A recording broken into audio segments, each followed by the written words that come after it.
नांदेडमध्ये भंडाऱ्याचा जेवणातून 200 जणांना विषबाधा झालेली आहे। उमरी तालुक्यातील कावलकुडामधील ही घटना आहे। उमरी ग्रामीण रुग्णालयामध्ये या सगळ्यांवर उपचार सुरू आहेत। चौघांची प्रकृती गंभीर असल्याची माहिती समोर आली आहे। नांदेड जिल्ह्यातील उमरी तालुक्यातील कावलकुडा इथं भंडाऱ्याच्या जेवणामधून तब्बल 200 जणांना विषबाधा झाली आहे। गावातील भवानी माता मंदिरावर भंडाऱ्याच्या कार्यक्रमामध्ये आंबीलमधून विषबाधा झाली।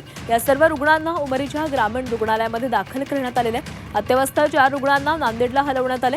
उमरी तालुक्यातील कावलकुडा इथं काल भंडाऱ्याचा कार्यक्रम होता। दुपारी 12 वाजल्यापासूनच मंदिरासमोर भंडाऱ्याला सुरुवात झाली।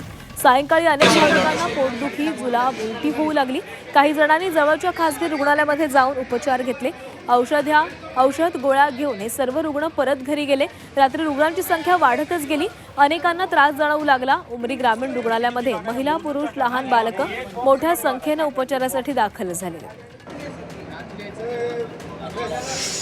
आपल्याकडे आलेली पेशंटची संख्या जी आहे ती पेशंटची संख्या 82 पर्यंत आलेली आहे आणि आणखीन पेशंट आहेत, नंतर 51 पेशंट आणखीन येणार आहेत आपल्याकडे। तर सध्या आलेल्या पेशंटपैकी सर्व पेशंट स्टेबल आहेत। त्यांना प्राथमिक उपचार आपण दिलेला आहे। त्यांना लूज मोशन आणि व्हॉमिटिंग आहे की जे की फूड पॉइझनिंगचे सिम्पटम्स दाखवते।